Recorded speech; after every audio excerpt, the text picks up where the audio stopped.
Mario, I want to talk a little bit about fitness as well. We got a fitness expert on the show, and fitness is something that I think about a lot. As an after-hours entrepreneur, I've got my main job, I got my kids, I got my wife, I've got a lot of stuff going on. I've got my after-hours entrepreneurship.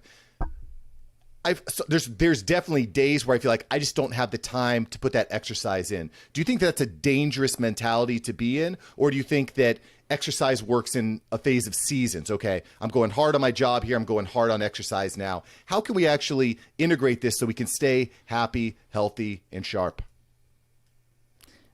That's a really good question. You actually tackle an idea of what's getting in the way of consistency, and actually one of the most common things that gets in the way of consistency, which is black and white thinking or dichotomous thinking, where in a sense, if I can't get the full workout in, I may as well just scratch it and do this whole thing the next day or some other day, which is quite dangerous when you're looking at it from a perspective of building and breaking habits, because habits respond to frequency. So if you're not frequently building that habit in there, you're going to have a hard time maintaining the habit. So I'm actually a big fan of what I would call mental flexibility, in a sense that if you have a plan A workout that's an hour and it's really tough to get to the gym in that amount of time you have, maybe you don't even have a gym or stuff just gets really busy, how can we shrink that habit to a different variation of that same thing, but that it requires less time, if time is the limit factor? How can we do a 15-minute workout? How can we make a 10-minute session? How can we do 3 sets of push-ups right now to just simply maintain the habit? You're not always doing it for the result. You're doing it for the habit as well. And I think people don't understand this intuitively. They're always kind of result-driven, as I am, as well as an entrepreneur. I love KPIs, measurements, metrics, data. I'm an ex-software engineer. My entire life is in spreadsheets. I get it, right? I totally understand all the OKRs and everything. But at some point, you're just doing it to maintain the habit.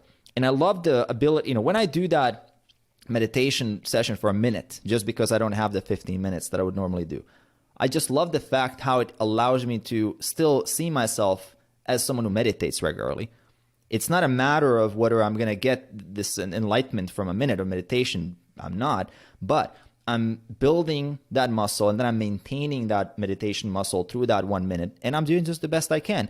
And just the fact that you did the best you can leads to greater confidence. It allows you to kind of start rethinking some of the other things in your life. Am I being dichotomous in some other things, right? If I can't do this whole weekend with my kids and do all these things and all these plans and take my kids to Disneyland and do those trips and all that, can I do an afternoon walk with my kids? Can I do something that is going to make a big difference, but that is not this whole overhaul? Because we're always in the overhaul mindset. Everybody who's struggling, they think, I'm going to overhaul everything immediately. Think about it from different grades. You can start 100% sure, but when it's not possible to do the 100%, how can you minimize that habit? And that mental flexibility goes a very long way, because you're fighting that tendency of the fresh start bias. I'm going to start on Monday, and I'm going to screw up this weekend. So one cookie leads to a whole bag, and the bag leads to a whole day. The day leads to the whole weekend, and then fresh start on Monday. So those are some of the things that essentially go in the way of success. And so you are really looking at how can I be as mentally flexible as possible. So in your case, contingencies. If this, then that. And as an engineer, again, think algorithmically. If this happens, then I'm going to do this. If that happens, I'm going to do that, right? So it's always a solution for a particular situation. And instead of being in that victim mode, okay, I can't do anything, and just crash the whole thing.